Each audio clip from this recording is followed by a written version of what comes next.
What do you see this 80s revival in the world? You know, it's funny because the 80s revival happened in the States about 5 years ago, and we kind of missed that. It seems like in Brazil it's starting kind of right now.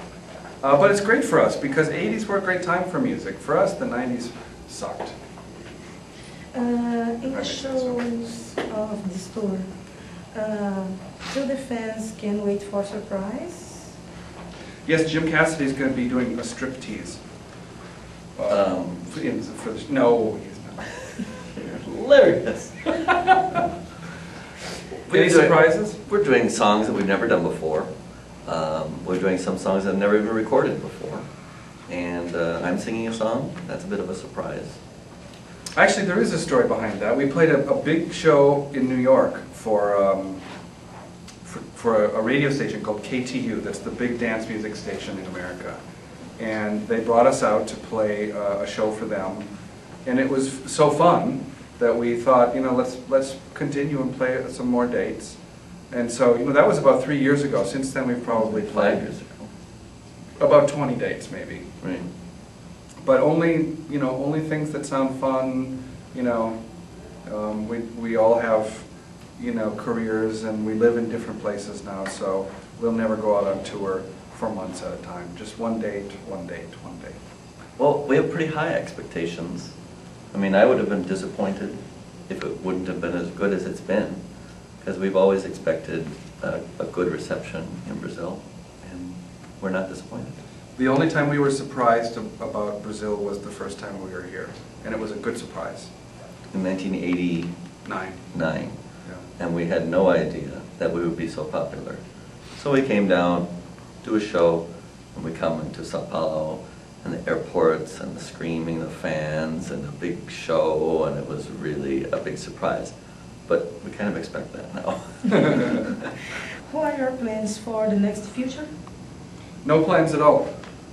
No.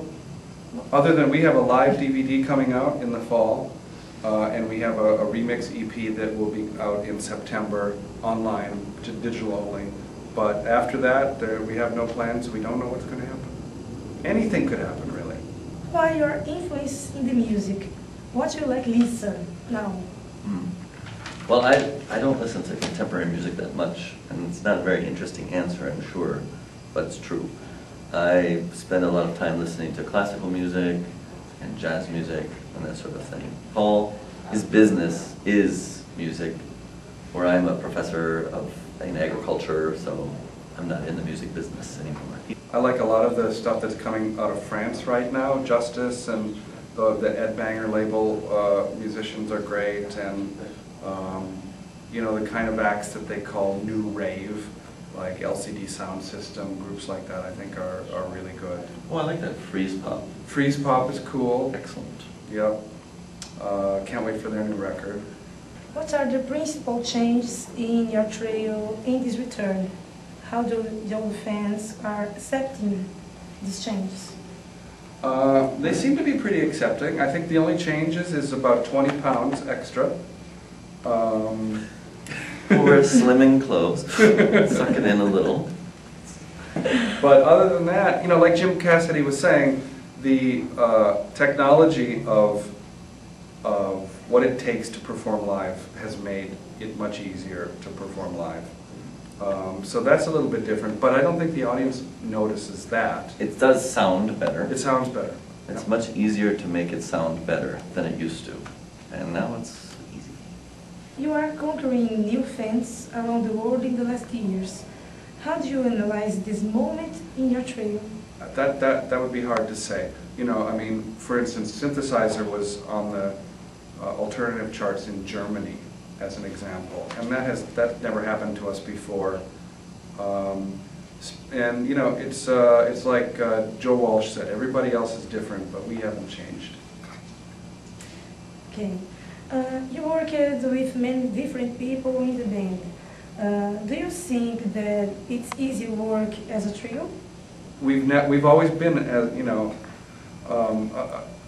a group that grows and shrinks, and people come and go, and we have guest musicians come, and we write with different people, and but so the recording process is different. When we go out on stage, it's usually the three of us and some friends and helpers. But you know, we've performed in a whole number of different configurations. But in many respects, the band Informaion Society is Paul Roth. He writes most of the music. He's created the entire image of the band from a long time ago, and it continues on, but it's primarily Paul Roth. What is more hard in the tours? To be away your families? No problem. Or your individual trios? To be away from each other? Is it, no no, problem. is it harder to be away from our families or to be with each other?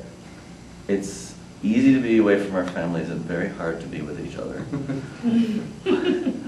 But it doesn't last very long. But It's only 2 weeks. Yeah. How hard could it be? What could go wrong? How do you analyze this period in the music?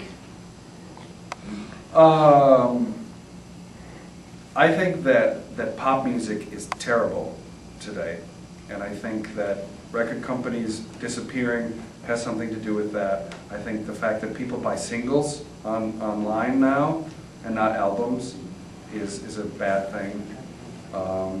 If you turn on pop radio, all the songs sound exactly the same. But there's a lot of underground music that's fantastic, like it always was. And like I was saying, electronic music is much more interesting now. Club music is better now than it was 10 years ago. For a young musician, it's probably never been better in some ways, because you're at least able to produce something that is possibly could be listened to somehow. And so there's millions and millions of bands now, and so that's good, but pop music sucks. The women are beautiful in Brazil. How's that? That's a good message. Yes, it's a message, and we love to be in Brazil. And I personally love Brazil. I've come here on holiday once, and we have many friends here, and we're happy to be back. Yeah, it's great to see our old friends in Brazil too. And new. Okay. Ciao, obrigado. Thank you so much. Thank you.